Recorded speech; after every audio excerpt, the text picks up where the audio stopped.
Olá, começando mais uma opinião aqui pela TV Cidade Jacareí, para São José, para toda a região aqui. Obrigado você pela audiência, pelo carinho.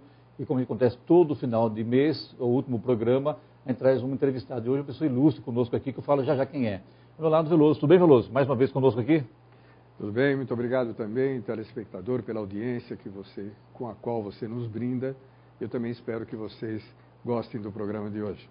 E hoje conosco aqui o Dr. José Luiz Berinaski, que é promotor de justiça aqui da cidadania de Jacareí, a pessoa que a cidade inteira gosta muito dele, quer muito bem a ele, a pessoa que realmente vive a cidade, conhece a cidade, e hoje o assunto aqui realmente é um assunto que interessa a todos nós, cidadãos de bens. Tudo bem, doutor?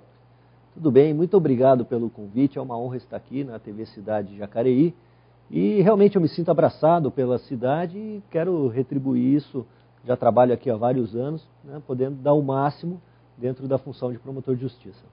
Veloso, qual é o assunto hoje principal para a gente aqui debater com o Dr. José Luiz Berinaski? Eu gostaria de começar com um trabalho que o Dr. José Luiz levantou, se envolveu nele como promotor de justiça, que foi o tráfico de velhinhos em asilos. A pergunta é a seguinte, doutor. A gente está vivendo, nesse momento, uma comoção nacional em razão da morte de um político. Então, me parece que todo mundo está sensibilizado, a coisa até mudou o quadro eleitoral, ao que parece. Também a pessoa dos velhinhos nos sensibiliza, a criança, os velhinhos, mas de repente a gente vê pessoas da própria família sendo coniventes com atitudes dessa que o senhor levantou. Afinal, somos sensíveis a isso? O que está acontecendo? Nós temos faixas de vulnerabilidade social bem evidentes. Aqui situadas as crianças, os deficientes mentais de toda ordem, os deficientes físicos, os idosos. Né? São grupos de pessoas que realmente vão sofrendo naturalmente uma exclusão social. Existe, claro, um esforço legal para que essas pessoas tenham um estatuto diferenciado, com mais direitos, mas na prática o que a gente observa são desvirtuamentos que acontecem e não são por acaso. Né? Existe todo um sistema que forma isso e cadeias criminosas, verdadeiras quadrilhas, agindo em hospitais públicos, dentro do poder público, para desviar pessoas vulneráveis e indesejadas pela família, a família é cúmplice. Essas pessoas elas são desviadas para uma modalidade criminosa chamada tráfico de pessoas, na modalidade descarte.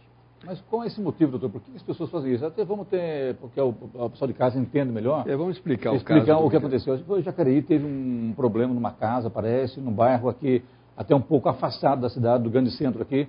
E ali parece que funcionava um asilo de pessoas deficientes, como eu estava bem explicando aí. Foi isso mesmo, isso que acabou, não só aqui em Jacareí, como também em São José também. Parece que a coisa já está se alastrando no Brasil inteiro, né? Então, é preciso que alguém levante a bandeira. Eu gostaria de acrescentar, também para ficar mais claro, porque pode parecer que o fato das pessoas terem um asilo, cuidarem de asilo, seja benemérito. Nem sempre isso acontece, porque essas quadrilhas, vamos chamar assim, que agem da maneira com que nós vamos expor aqui, elas vivem do salário desses velhinhos ou da família, quer dizer, elas cobram para ficar com o velhinho. Então há uma conivência, claro, da família com essas quadrilhas, ao que me parece. Eu gostaria que o doutor...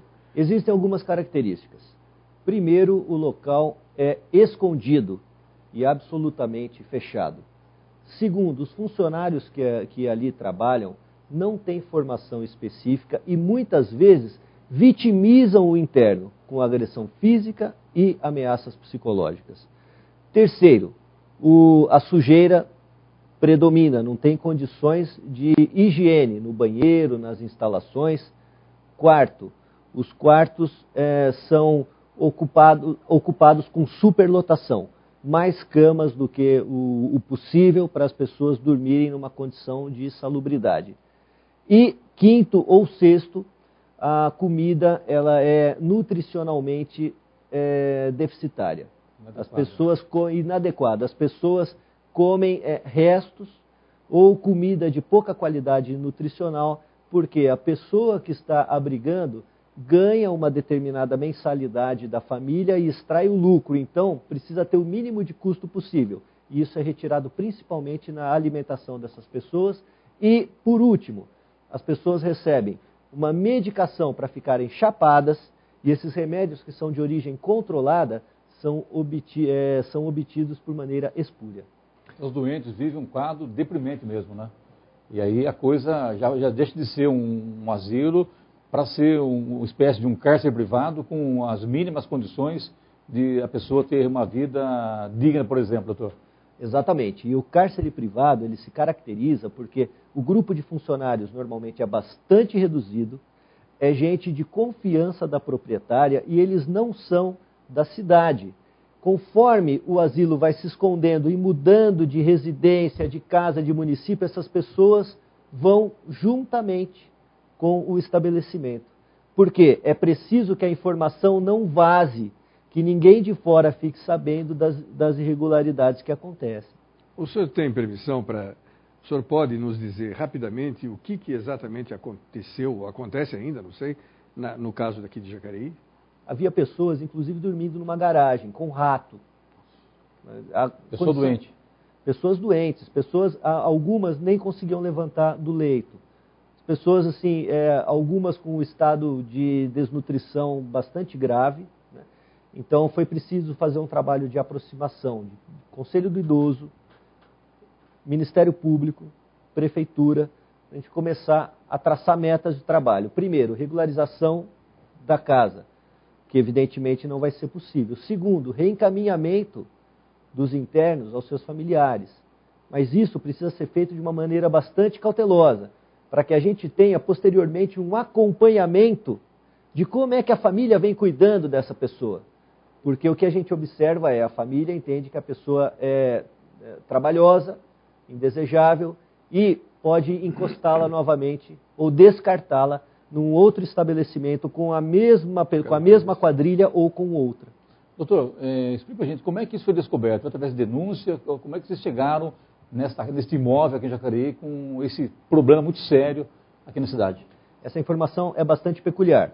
Quem tomou primeiro conhecimento foi o Ministério Público, porque eu recebi uma carta anônima de uma pessoa preocupada, falando que morava na zona rural, em Jacareí, estava colhendo um cacho de banana, quando viu duas pessoas passarem peladas. Idosos? Uma idosa e outra adulta, uma mulher adulta. E essas pessoas passaram correndo pela propriedade e o morador ou moradora viu que estavam descontrolados, que não estavam bem psicologicamente, mas sumiram e ela também assustou. E depois ela observou que 4 ou 5 carros passaram a fazer ronda nas estradas próximas para ver se recuperavam aquelas pessoas. Pois bem, o Ministério Público pediu que a Diretoria de Fiscalização da Prefeitura comparecesse ao local e verificasse se havia realmente um asilo ou uma casa de repouso ou de internação clandestina. E quando se chegou lá, houve a notificação, mas rapidamente a proprietária buscou um outro local e esse outro local também foi objeto de queixa por parte de moradores que ouviram gritos à noite, barulho de pancada, e chamaram a Polícia Militar do Conselho do Idoso e aí o esquema foi desbaratado. Essa casa, então, estava irregular. Então, essa empresa, vamos dizer assim, que quer não, sendo asilo ou não, ele tem que ser uma pessoa jurídica. Seria, eu acho que isso que manda a lei, né? Que seja uma formação jurídica. E não havia alvará da prefeitura para que esse asilo funcionasse ali, doutor? Não havia nada, era absolutamente clandestino. E quando nós chegamos ao local, já fomos abordados por 4 ou 5 internos que estavam em condição psíquica melhor, que vieram pedir ajuda para serem retirados de lá, devido aos maus tratos. E agora, doutor, o que está acontecendo agora? Qual é o trâmite, no caso da lei, com relação às pessoas doentes também, a essa quadrilha que eu acho que, com certeza, a polícia deve estar no encalço delas, ou se já não foi presa essa quadrilha, né? Bom, o delegado de polícia achou melhor agir com mais cautela, instaurou inquérito policial, já tem, portanto, uma investigação criminal em trâmite. Paralelamente, a prefeitura, tanto por parte de assistente social, como vigilância sanitária e, principalmente, um mutirão também de atendimento médico e de enfermagem para dar um auxílio a essas pessoas. Houve a notificação da proprietária, que já foi obrigada a devolver essas pessoas aos familiares, isso está sendo feito paulatinamente, e ela, nos próximos dias, será obrigada a assinar com a promotoria e o município, para não ser processada, um termo de ajustamento de conduta em que ela se compromete à obrigação de abandonar esse tipo de atividade aqui no município. Isso, no caso, doutor, é a proprietária do imóvel ou não tem nada a ver? Porque acho que o imóvel foi alugado, né? É um imóvel, por sinal, eu conheço o local lá, fiquei em Jacareí no Vista Verde, ali atrás do Cristo Redentor, porque as pessoas de casa possam situar mais ou menos ali na altura, um pouquinho depois da Cidade de Jardim. E a proprietária do imóvel, ela tem alguma culpa nisso aí, doutor? Não sabemos por enquanto. A investigação ainda evolui, mas a pessoa que alugou é de fora. Ela tem uma parente ou uma conhecida em Jacareí, por isso é que veio parar aqui, mas é uma pessoa sem qualquer vínculo com o município, o que, aliás, apenas reforça as nossas suspeitas, porque conversando separadamente com cada interno, já sabemos que essa mesma clínica já passou clandestinamente por diversas outras cidades da Grande São Paulo e do interior do estado. E os internos são daqui ou também são de fora, alguns, pelo menos? Todos de fora. Só que todos têm uma condição em comum. Foram cooptados de um leito de hospital público, de um leito psiquiátrico de hospital público. Isso levanta uma questão, perdão? Claro, à vontade. Clemente, a questão do envelhecimento mesmo. Porque hoje gaba-se de se viver bastante, que o nosso índice de sobrevivência é bem maior que antes, né? Mas as condições que da sobrevivência da maioria das pessoas não pode ser feitas dessa maneira. Quer dizer, é preciso que haja todo um programa de acompanhamento para um envelhecimento saudável, talvez, sei lá, porque é responsabilidade de todos, né? Mas quando a gente vê que a família também colabora com isso, a coisa se complica. Temos duas vertentes. Primeiro, em relação às pessoas com transtornos mentais. Antigamente, o tratamento era manicomial. Hoje, o tratamento é predominantemente domiciliar. Isso fez com que abrisse a oportunidade de surgir essas clínicas clandestinas e a família encaminhar. Por sua vez, em relação ao idoso, o que a gente percebe de comum no histórico é que são pessoas com algum aspecto de desagregação familiar ou desavença familiar. Então, assim, aqueles problemas que já vinham desde a época da juventude ou da criação dos filhos, quando a pessoa chega numa idade mais avançada e os filhos passam a ser responsáveis por elas, acontece essa situação de descaso, de menosprezo, de desamor. Como é que o senhor avalia o Estatuto do Idoso? Funciona? Dentro desse quadro? Eu acho que o Estatuto do Idoso é uma norma bastante moderna, adiantada. Ora, a nossa sociedade precisa evoluir como um todo. Não basta termos leis aptas. Temos que ter pessoas com uma cultura diferenciada. Eu acho que o modelo de vida que nós temos acaba separando bastante no dia a dia pais e filhos. Isso no futuro gera um problema sério para lidar com situações familiares que dão trabalho, né? Isso é uma questão. E outra questão é que o poder público ele precisa ter um aparelhamento suficiente e adequado para cobrar os direitos que estão previstos no Estatuto. A desagregação ou o perfil da família de hoje tem alguma culpa nesse sistema? Ou é uma coisa que sempre existiu e agora aflora, talvez, até por causa da superpopulação ou qualquer coisa assim? Vou mais longe, completando o que o Veloso aqui, doutor. Quando você pega, por exemplo, uma pessoa que tem problemas mentais dentro de casa, a família muitas vezes não tem condição de segurar, vamos dizer assim, de tentar ou buscar um controle em cima dessa pessoa. O Estado, por sua vez, também fala, deveria haver um hospital especializado para isso, para dar esse suporte, mas com qualidade, e não faz isso, doutor? O Estado tem isso, só que hoje ele prefere abrir mão disso para deixar com a família. Acho que o problema do Estado é menor em relação a um outro problema, que é a questão da nossa estrutura econômica. Na metade do século passado, Franz Kafka escreveu um livro que é um clássico da literatura, que é A Metamorfose. O que aconteceu quando o filho querido da família se transformou num inseto? O grande problema, mais do que o choque que a família teve com a questão da identificação, é ele não pode mais trabalhar. E a partir do momento que ele não trabalhava mais e que ele trazia apenas despesa e repulsa, isso começou a gerar uma dinâmica familiar de expulsão ou de segregação. Então isso acho que está muito parecido, é uma situação que a gente observa na família. Qual é o valor que permeia a família?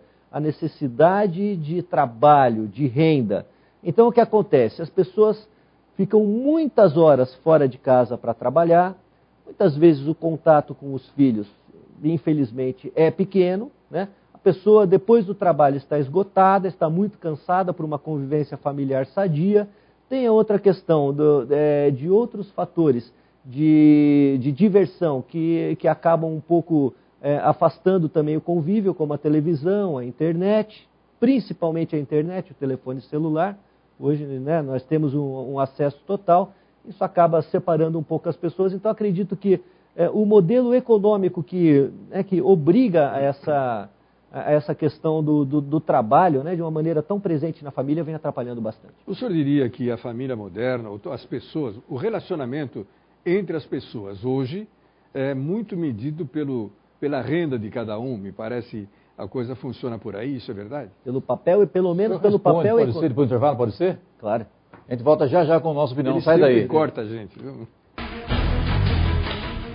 E já estamos de volta com a nossa opinião pela TV Cidade, aqui para Jacareí, São José dos Campos. Hoje conosco aqui o Dr. José Luiz Bedinaschi, falando sobre o problema com os idosos, principalmente aqueles que têm problemas de deficiência mental. Não sei se o termo está isso mesmo, se está certo, ou usar como deficiência mental, doutor. Isso mesmo. Mas o Veloso fazia uma pergunta ao doutor e eu acabei cortando no intervalo, Veloso. Não, eu quero perguntar ao doutor Bedinarski se esse fato, que não é isolado, claro, nós conhecemos ele aqui, mas ele mostra que o perfil hoje das relações interpessoais levam muito em conta a renda da pessoa. Quer dizer, se o senhor tem uma boa renda, eu sou um seu amigo.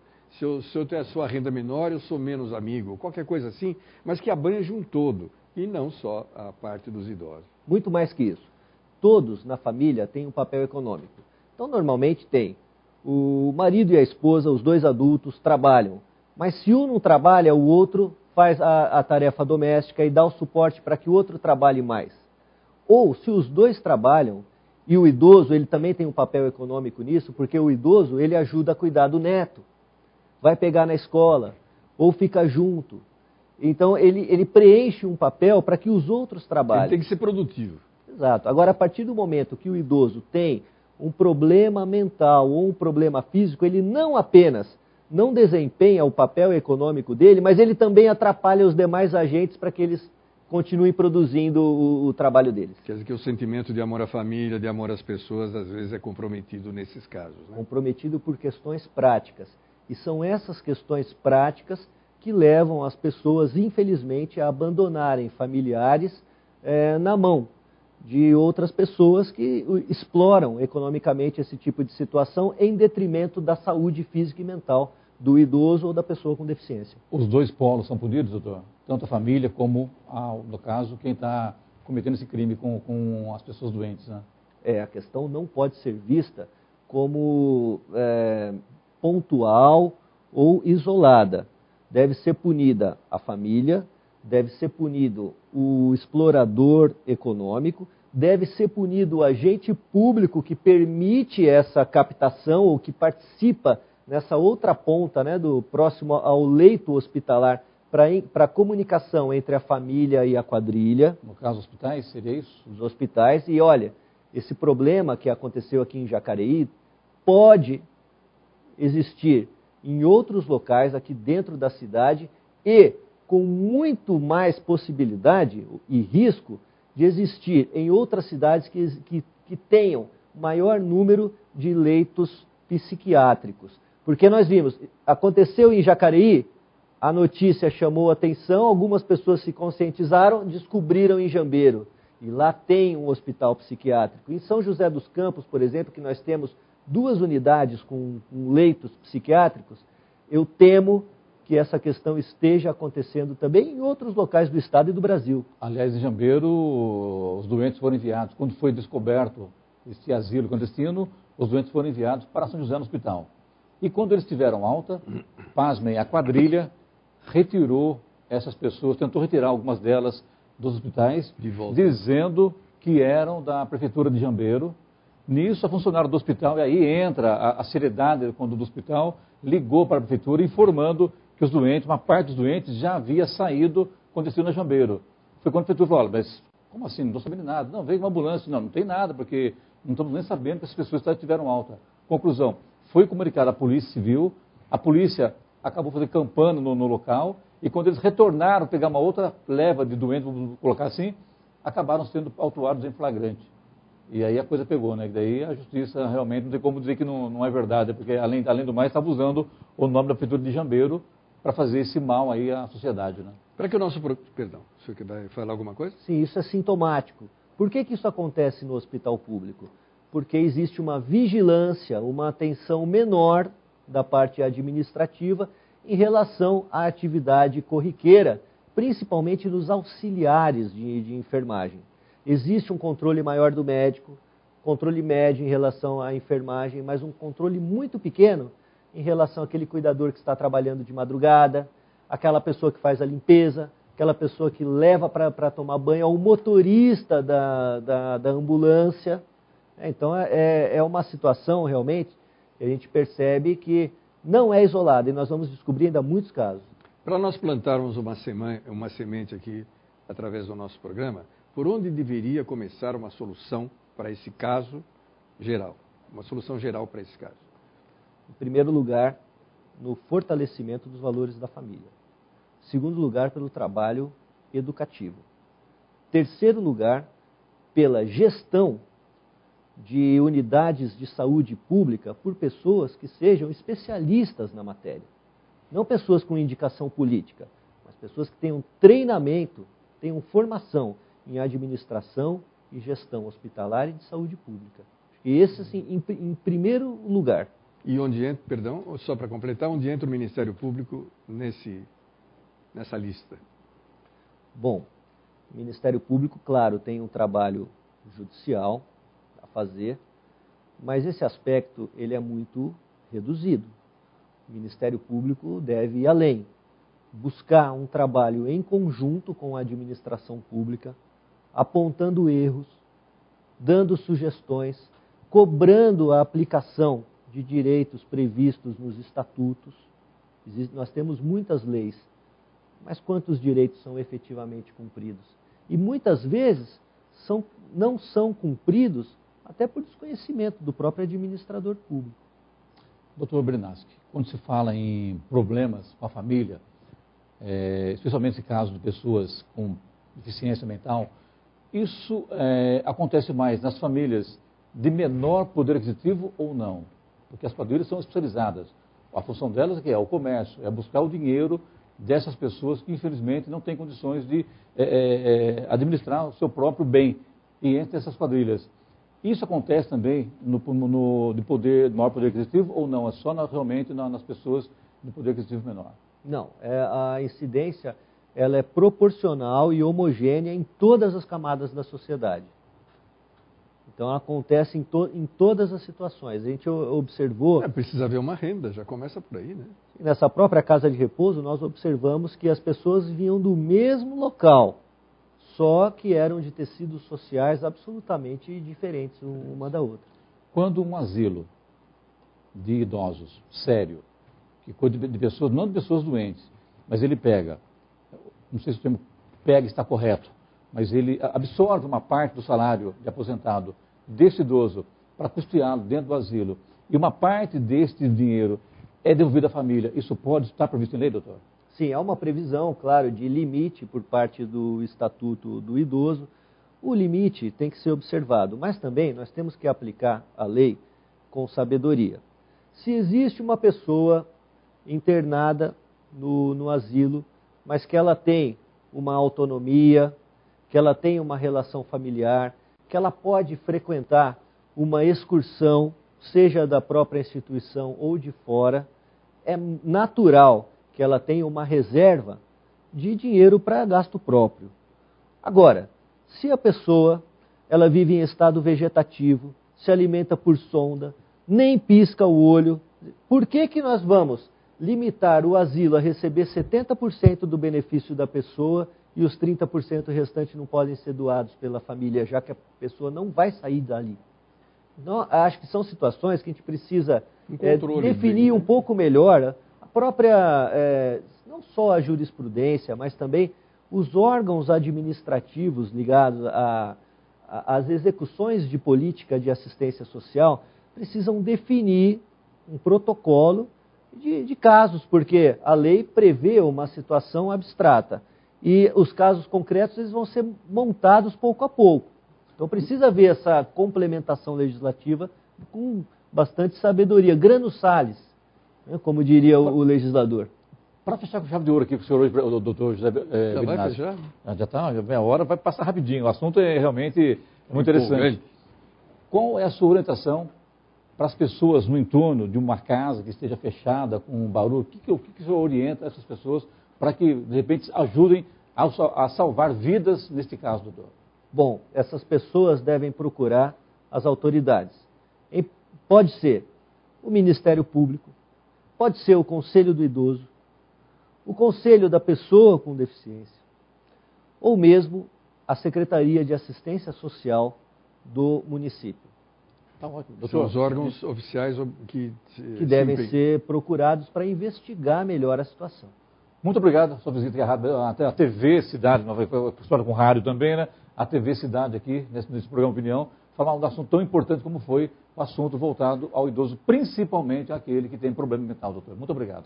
Eu quero parabenizar o programa pelo trabalho de cidadania que vem sendo desenvolvido. A audiência é grande, vem acompanhando os comentários pela cidade. Vocês estão de parabéns. Obrigado. Muito obrigado, doutor. Boa noite a todos. A gente volta semana que vem com mais uma Opinião. Boa noite e até lá.